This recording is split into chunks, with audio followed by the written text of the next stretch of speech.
Hey guys, welcome back to Honey in the Rock. I'm Sophie, and today's a solo episode. Kind of forgot how to do these. It feels like I haven't done a solo episode in quite a few weeks, so it makes it feel like a really long time. So I kind of forgot how to just talk to myself here.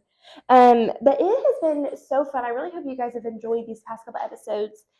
Getting to know some incredible women. I know I have enjoyed it so much, and it's just been so sweet and such an honor to get to have these deep conversations with these women who love the Lord so deeply. And so it's been so much fun. Um, but today I just want to share what the Lord is teaching me right now and some fun things that are going on in my life. And just trying for like people, well, what was I saying? Oh, like everything in life, we should look for how God is in it. And so I think that's what's really fun about this season of life right now that I'm in. Senior year, we have like a month and a half left of school. Everyone's about to be going their separate race for college, which is so hard and so exciting. It's bittersweet and just all of these last things. But just to look how God is in them, it is so evident. And so I want to be sharing some of that and just some other little life updates.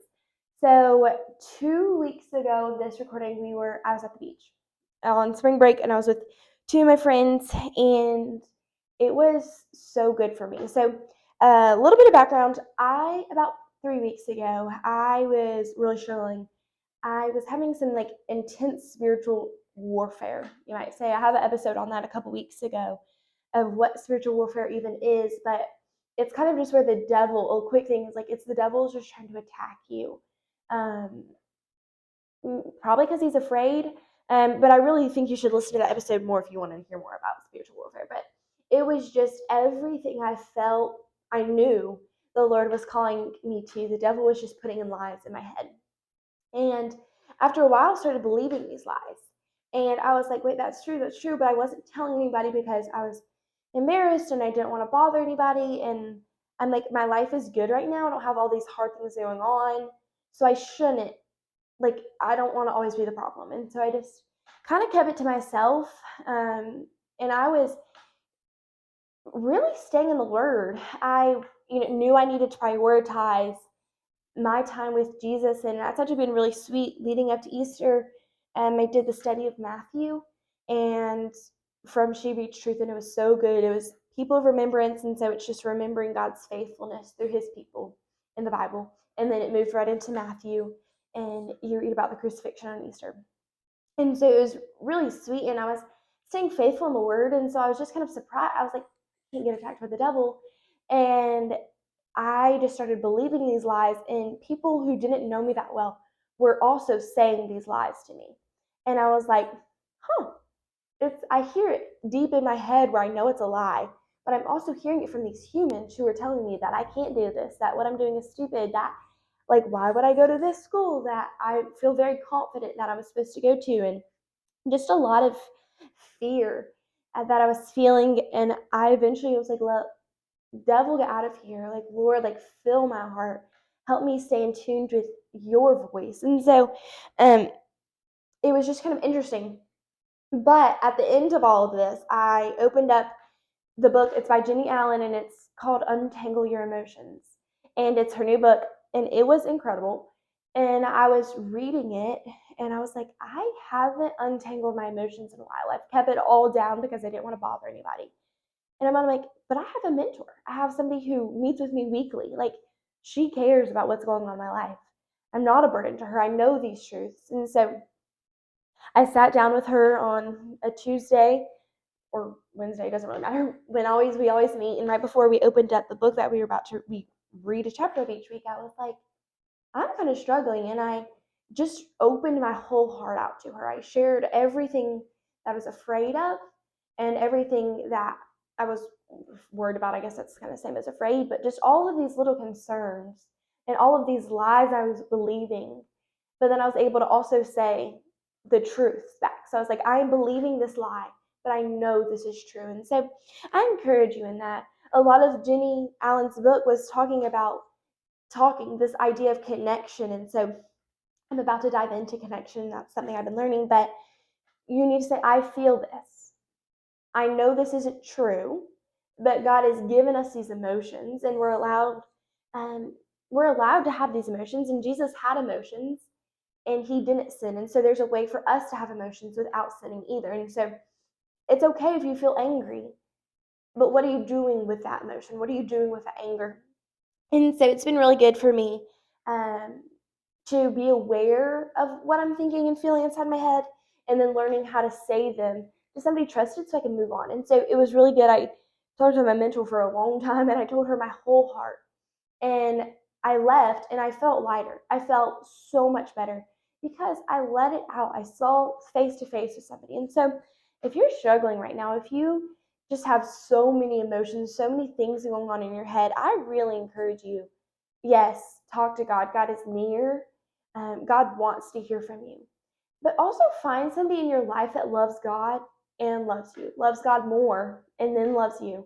And let them know what you're feeling, these emotions, and they might not have something to solve your issue, but to be heard and listened to, and it's really gonna, I think, feel very healing for you.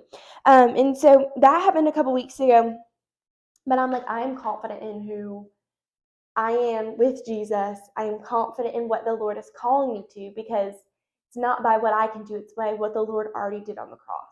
And he's calling me to this, and he's going to prepare the way for me. He's already preparing my heart in ways that I can't even describe. It's been one of the coolest things. I'm like, I don't know what's happening right now, but I know the Lord's preparing my heart. And so it's not by what I can do at all. And so that's why I feel confident, because if my next stage of life, or whatever your next stage of life is, you're relying on what you can do, then that's scary, because we're going to fall short.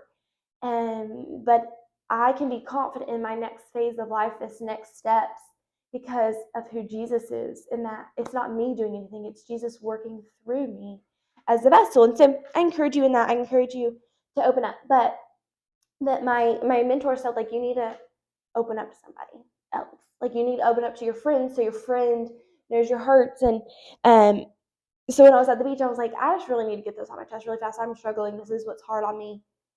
And once I started being able to voice these things, I felt immediately less alone. My friends all have a joke about me saying, like, about me being like, oh, I just need to talk to people. I need to sit on the couch next to somebody and tell them all my things, and they make fun of me. But it really is so encouraging for me and life changing, it feels like, because once I got this sense of connection and community, I felt so much better. And all of spring break, I read a lot of books, and I wish I brought my books down here so I could tell you the titles of them, because they were so good. But each one of them were Christian books with completely different topic ideas.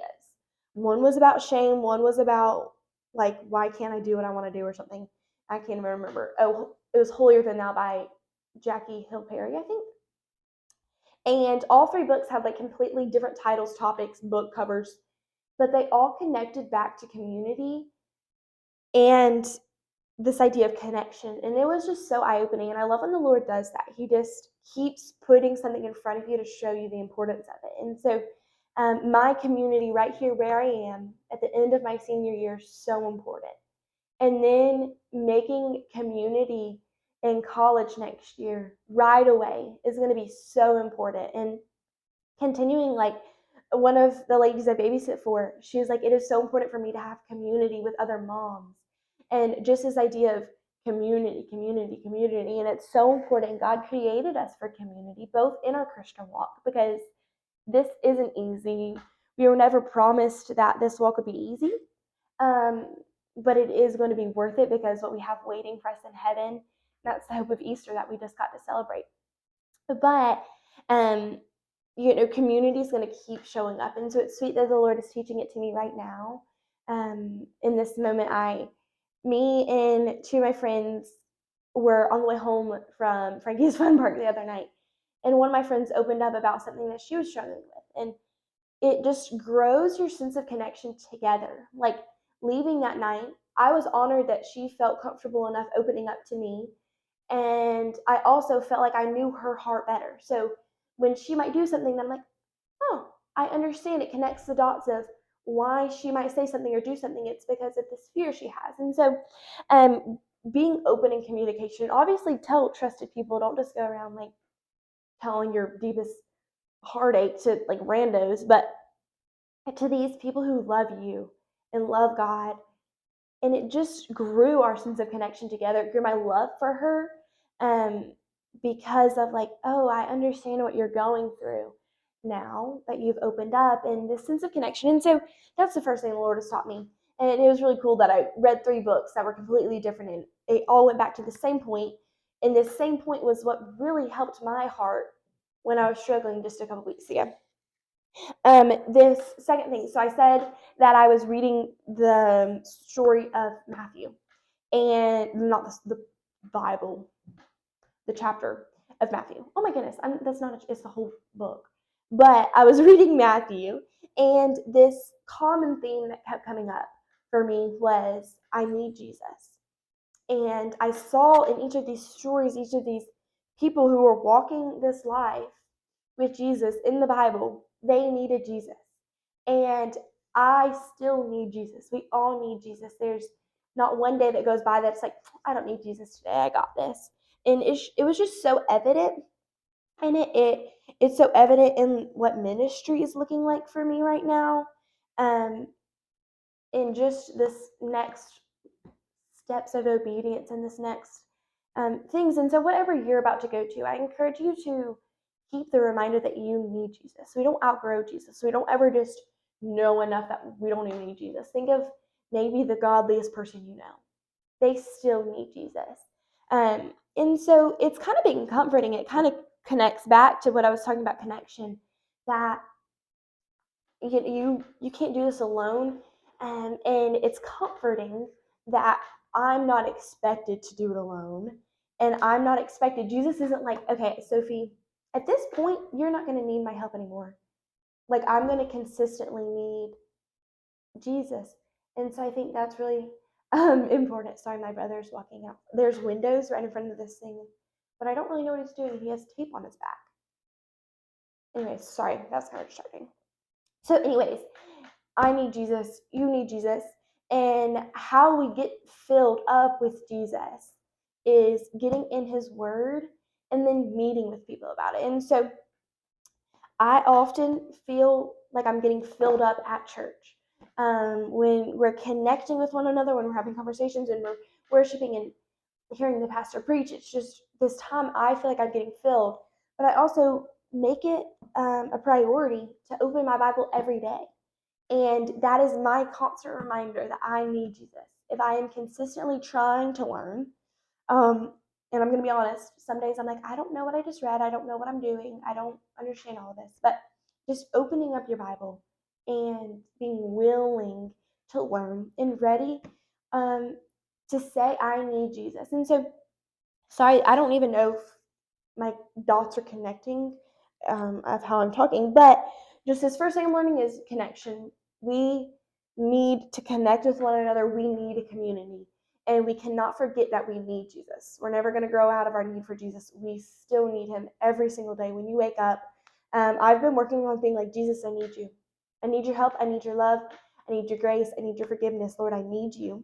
I shared a little bit about rest, about spring break, but spring break was really, really good for my soul because everything slowed down. I had nothing like on the schedule, I guess. And so I was able to fully just calm down and rest and sit on the beach. And actually, it was kind of windy. So, like, lay on the beach, the wind would go over your head, and just rest. And what rest kind of looks like in this upcoming season of when things get crazy. How can I still rest? And full rest is found in Jesus. I was talking to a friend about that the other day. I was like, oh, I rested today. Like, I feel so tired. I rested, but my resting was I laid on my phone. And that's not rest. That's not true rest. Rest is found in Jesus. And so it's that now has looked like for me, sitting down and writing out a prayer, writing out prayers. And it slows me down. It makes me think about each word that I'm writing. And it's been so powerful, and that really has helped me rest a lot, and also just reading. Okay, gonna move on from that. right now I just started a study. It's called In His Presence, I think. And that is just showing that like God's presence. Oh, it's called, yeah, I think it's called God's presence. But it's just a story of scripture. It goes both from the New Testament to the Old Testament. So you're going to read a chapter of the Old Testament and then a chapter of the New Testament. And it's really cool how the Old Testament and the New Testament connect together. And already today was my first day of it. And already I'm seeing the same idea. I need Jesus, but also Jesus is near. He's near in the good times and in the bad times. And I just encourage you to look around. Where are you seeing Jesus in your life? Um, Today I saw him in the coffee shop. I was just sitting in a coffee shop and I was like, what a blessing this is. Like that I get to sit here and just work and read my Bible. And, I can look for Jesus in this way. Or working out, I try to listen to Christian music when I'm working out to be like, this, my body is a temple for Jesus. I'm not working out so people will look at me a certain way or to lose weight or to anything like that. I'm working out as a way to worship Jesus and for my body to be a temple for Him and to honor Him in that. And so, just knowing that Jesus is near, I've been praying, asking the Lord to help me flourish. Like, Lord, help me not just grow, help me flourish in that. Jenny Lesko was on the podcast last week, and she wrote a book called Fight to Flourish. I encourage you to read it. It was so good, but it's just about flourishing. What does it look like to not just grow, but to flourish? These are just a bunch of like scattered thoughts I've been having over the past couple weeks. Um, oh my goodness, this might be my favorite thing. So this idea of overflow, from the overflow of my heart, let me worship Jesus. From the overflow of my heart, let me encourage my friends and let me do all these different things. Not because it's what I can do, but it's just out of this overflow of love for Jesus out of my heart. And I've just been praying for that. And as I've been focused on this idea of the overflow, like what is coming from the overflow of my heart, and it's really kind of made me start thinking about my motives behind things. What is my motive behind wearing a bikini on the beach? I don't know. It doesn't really matter. What's your motive behind doing different things? What's your motive behind going to church? Or it can be a good thing or a hard thing. Like, what's your motive behind playing a sport or having a conversation or meeting with a person or having a boyfriend or, even like if you're a mom, like, what's your motive behind you wanting so badly your kid to do this sport? Is your motive that you just want your kid to have fun and love this thing, or is your motive to fit in with all the other moms? It just really made me think about this idea of what is coming out of the overflow of my heart and what do I want to come out of the overflow of my heart. And I want it to be pure and kind and gentle and all of the fruits of the spirit. I want that to be the overflow of my heart instead of self-centered things that are going to make me look better, do better, all of those things. And so I think that's something that I want to leave you with is what is coming out of the overflow of your heart. And do you like what's coming out of the overflow of your heart or do you not? And if you don't like it, what can you do to fix that? Could you listen to more Christian music? Could you maybe not hang out with a person that's bringing you down so much? Maybe it's wearing something more modest. Maybe it's just spending more time in God's word or just resting or going to church or having fruitful conversations. I don't know what that looks like for you. But for me, it's been really good for me to look at my motives behind things. For me able to confidently say why I do what I do. Why am I even wearing what I'm wearing? Why am I talking to the people that I'm talking to? Why am I posting on social media what I'm actually posting? I spoke at FCA a couple months ago, and that's what I talked about. What's the motive of your heart? Because I think it's really easy to get the wrong. You have the right, like, kind of right idea, but it just comes out wrong because of the overflow of your heart. Like, you don't really, you're not going to admit that you're posted this thing so that boy looks at it and likes you. Like, you're not really trying to say that out loud, but deep down, you know that's what it is. And so I think you should just be aware of the motive of your heart and then what's coming out as an overflow of that. And so that's kind of where I'm going to leave you at. These are the few things. I'm sorry if this was all over the place. I really like it's kind of weird to go from just having a conversation with somebody else who's sitting beside me or across the screen to talking to myself. It kind of feels silly. But that's what I've been learning, the importance of connection and community, the reminder that I still need Jesus. I'm never going to grow out of my need for Jesus. It's new every morning. His mercy is new every morning. I'm learning that He's near. He's near in all times, all seasons of life, good and bad. And just what is my motives? Is my goal to flourish? Um, am I living out of the overflow of my heart and my love for who Jesus is? So that really is that. Next week, I am so excited for this episode. Y'all are going to get to meet somebody that I dearly, dearly love. Um, and if you guys have somebody that you really want to hear from, topic that you want to hear about, please comment or DM me. Let me know. But this is it for now. But I'll see you guys next week. Thanks for listening, and I hope you have such a good day. Bye.